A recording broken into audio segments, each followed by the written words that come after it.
Paano unahan ni mag-overtake na lang kayo? Unahan nyo na po, kuya. Too Fast so Furious to. Kailangan mabilis. Babalat ko na. Price namin 1 milyon. Okay.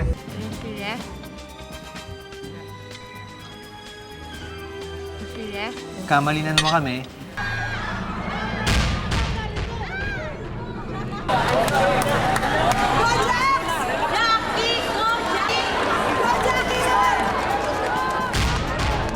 Ang hirap kasi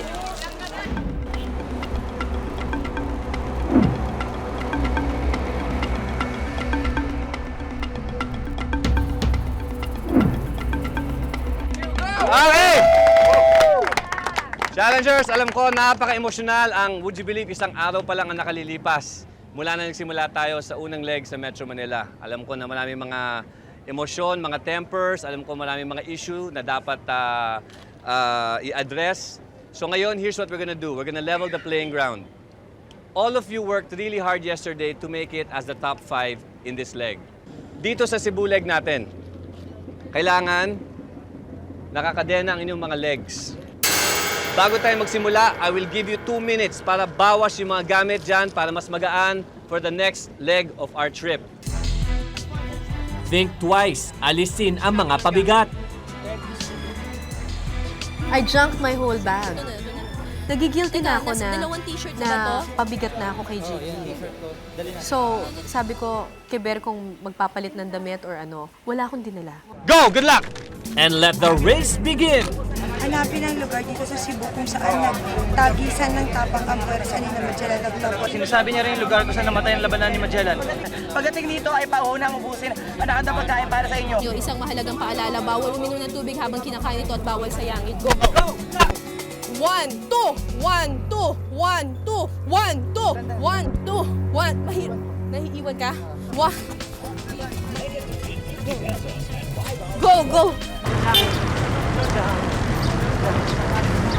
Ride din ng taxi ang mag-best friend na Joanne at Jackie. Manang! Sundan mo rin Nakakadena, di ba? Nakakadena yung mga paa namin. Ang hirap maglakad kasi Ang hirap. may inaalalayan siya, di ba? Sumakay kami ng van, tinawag kami ni Paolo. Pinagalitan nga kami. Sabi ni Paolo Bidiones, baba kayo dyan, magko-commute lang. So nag-commute kami. Nauna kami pumara. Ganito lagi yung sistema, nauna kami pumara ng taxi kay sa magkapatid na Fernandez. Ano bilisan natin, Manong? Karera po ito. Karira ni? Opo. Extra challenge po. Extra challenge. Okay.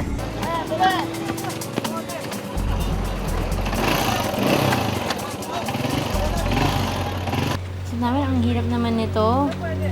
Diba? Mas mahirap gumalaw. Ano, talagang sabay na sabay yung hakbang nyo.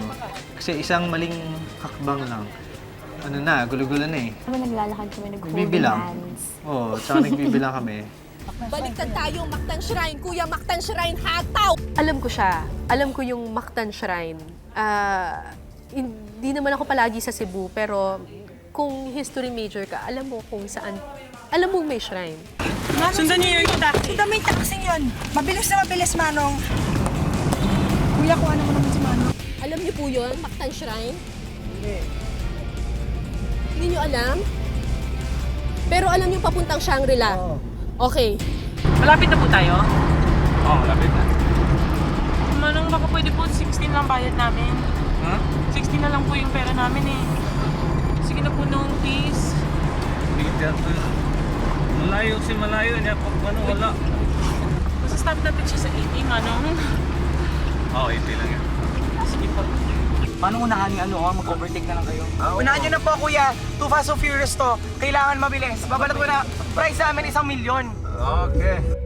Dito sa Mactan Shrine, may naghihintay na maaga merienda para sa ating mga challengers. Pagkatapos nila simutin at harapin ang hamon ng tapang anghang, kailangan nilang pumili ng Ethel's Way or Paolo's Way. Baka ganun, hanapin pa nila kung saan yung Magellan's Cross. Pero, ay, hindi. Baka mas marami yung kakainin natin. Dennis at Bianca, saan na kayo nakarating? Dennis, reviewin niyo mabuti ang hawak ninyong clue. Nagtagisan ng Saan tapang. yung Mactan Shrine? Malayo ba yun? Tapang ang pwersa naman. Teka, doon yata dapat kami Sinasabing siya pumunta. rin yung lugar kung saan namatay sa labanan si Magellan. Ay, doon sa Mactan Shrine. Oo. Hindi Magellan's Cross. Mactan yun, Shrine tayo, Mactan Mactan Shrine. Shrine So, balik na tayo. tayo. Oo. O Kara at Jiggy, nahanap nyo na ba ang Mactan Shrine? Diretso, kuya. Ay, hindi pa yun. Yun o. Ayun! Nong, yun o. Sige, sige, sige. Nong, overtake ka na. Pasok. Stranded yan. Alam mo na, hindi kami punta dito. Wala kasi kami pasayro pa mo dito. Kuya, pasensya na po talaga. Ito lang po ang pera namin eh. Ito lang po talaga pera namin, kuya. Nakakaawa naman na Oo. nakakahiya at the same time dahil ang kaya lang namin ibayad ng time ₱100 na yan, piso. wala na kaming pera. 1, 2, go. No, don't jump. Don't jump. 1, 2, 1, 2. Saan po yung may extra challenge? Ayun, yun. Halos sabay-sabay nagdatingan ang tatlong team sa Mactan Shrine. Challengers, simulan nyo nang kumain. Hindi siya nag-lunch eh, kaya gutom na gutom siya. Gutom na ako. Sobrang masaya kami na binigyan kami pansit canton. Ako, favorite ko yun eh. Ako rin. Kinakain ko yun. Walang problema sa amin yun.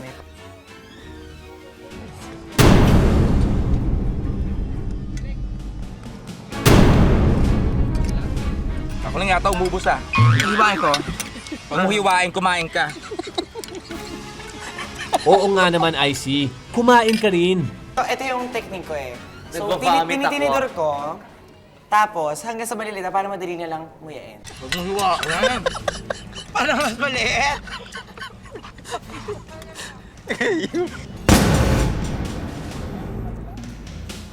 Kara and Jiggy, konti na lang.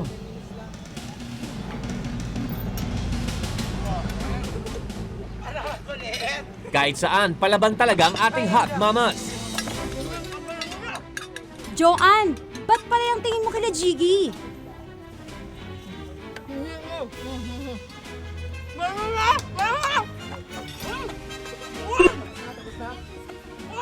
Kunin ko to? No! It's in her mouth. You didn't swallow it. Okay? You didn't swallow the food yet. So, I'm putting it in your mouth. Eh, nakatakbo na sila. Kailangan, gayahin ko na rin sila. Ganun pala labanan, magiging back to zero rin naman eh. Hindi mo pa nalulunok, hindi mo pa manguya dahil punong-puno yung bibig mo. 1, 2. Paulo, sir, hanapin ang tahanan ng administrasyon ng Cebu City. Provincial. Dito sa pinakaman sa palapag, hanap niyo ang susunod na clue. Kapag pinili ng mga challengers ang Paulo's Way, dediretso sila dito sa Cebu City Hall para gawin ang Ascend Challenge. Isa sa mga teammates ang aakyat para maabot ang instructions. Mas mahirap ito, pero sa tamang teknik, mas mabilis na makukuha ang clue.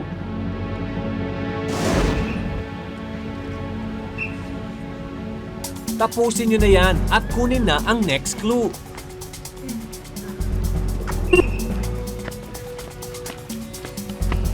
Kaunti lang pagitan ng ating mga reporter at hot mama. Munisipyo. Okay, go. Wala kami tubig. Nagpunta kami sa blue box. So, eto si Paulo's Way. So, may bala pa ako magbabasa, ay punong-puno yung bibig ko. So, so siya na nagbasa. Lalaki ko, hindi ako bakla. Takbo, 1, 2, 1, 2, 1. Dumating na rin ang Fernandez Brothers.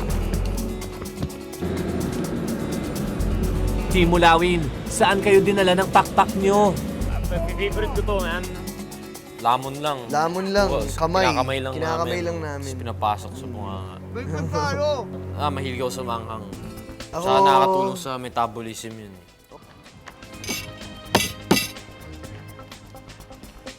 Ako naman ng tubig eh. Okay lang.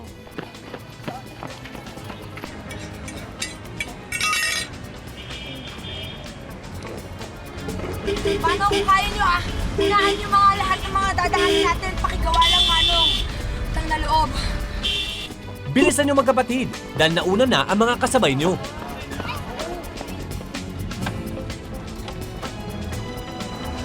Pagkatapos ng 50 golden years, at last, dumating na sila Dennis at Bianca. Bilisan nyo ng kain. Pwede pa kayong makahabol.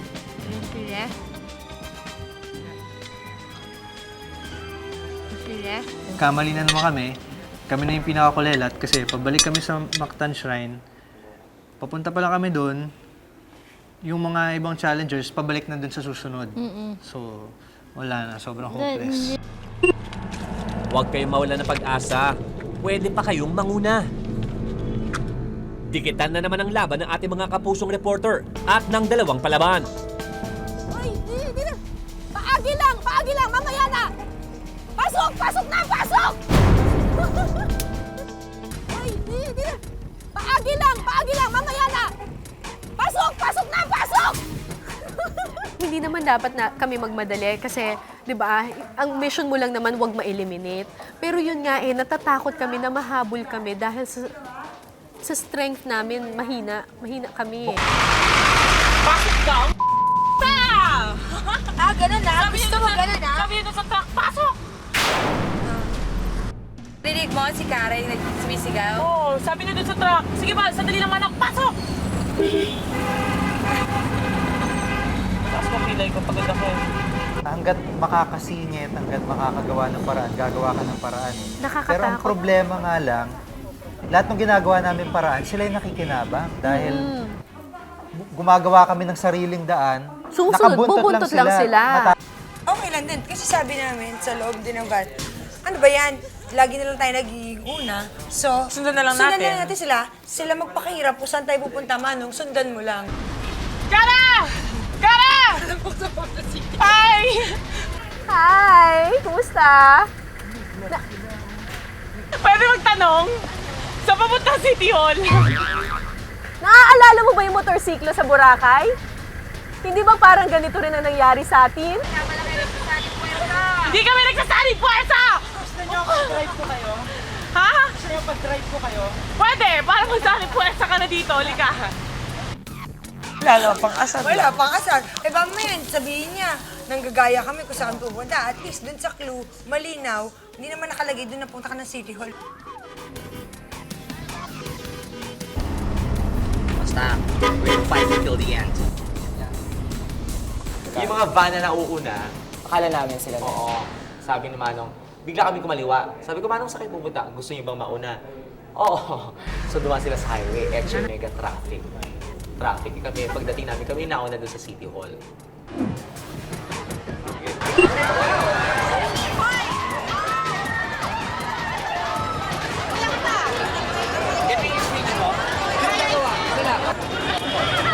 Bukaw na ka! Pili ko panalo na ako! Hindi pa man nakipagsimula si Inday. Ito na ang mga babaeng palaban. Nauna na sila. Nauna kami dun sa may kali papasok ng City Hall. Kaya lang pumasok yung sasakyan nila. So, tumakbo pa kami mas mabagal. Nauna kami, tapos biglang first come first serve pala yun. Dalawa lang yung pwedeng umakyat. At the same time, hintayin mo muna makababa yung isa bago makaakyat. Lola! Galing! Lola, magaling! Ang galing, sobra! Nakita ko na sobs! Yung unang stroke ko na gano'n, medyo mahirap. Kailangan pala tigasan mo to, tsaka itong right leg mo, tsaka yung right arm mo. So yung pag-ascend ko ng gano'n yung unang strokes, hindi ko makuha. Tapos nakuha ko na yung technique, ang bilis. Actually, nahirapan din ako habang nasa baba ako. Kasi kailangan i-cheer ko lola ko, di ba? Go cheer! Cheer! Palakpak! Nagawa ko na to, Jigs. I've done this before. Hindi ko lang ako mabilis, ha? So, wag ka mainis sa akin pag hindi ako mabilis. Pag-pray mo, mabagal tong isa. Kapit na siya?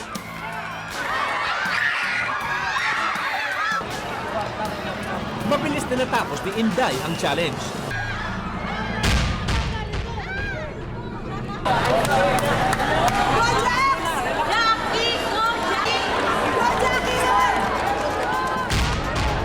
Ang hirap kasi tanga pang isang side lang yung gumaganyan sa'yo.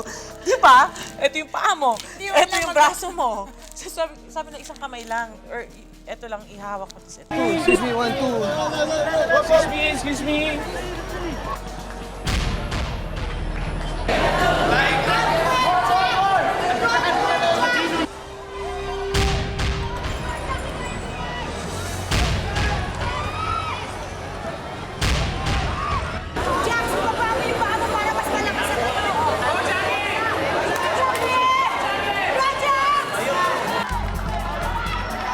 Yung Bihol. Hindi ko alam na yung extra challenge na logo, yung kalahati pa lang or sobra lang sa kalahati, yun lang yun. Kala ko sa TokTok. So anyway, inisip ko na yung gagawin ko, sinabi sa akin, di ba? Imbis na magmaladar na ako. Magpunta ng North Reclamation Area malapit sa isang sikat na mall. Hanapin ng isang warehouse na may matikan na kulay. Ito ay nasa bandang Zuelik Ave. Walang kailangan gawin kundi hanapin ang 80 kahon bagahe na kailangan ipadala papuntang Dumaguete. Pagkatapos mag-load ng 80 mga kahon at iba't ibang mga packages, imamaneho ng mga challengers ang kanilang truck papunta dito sa Pier 4, kung saan dadaan sila sa standard operating procedures ng shipping line na ito. Kapag tama ang kanilang ginawa, saka palang ibibigay ang next clue. Pinag-usapan namin kasi ako, may injury ako sa left na balikat, tsaka arm. Nung bumagsak yung helicopter sa nasa namin mga 2 years ago,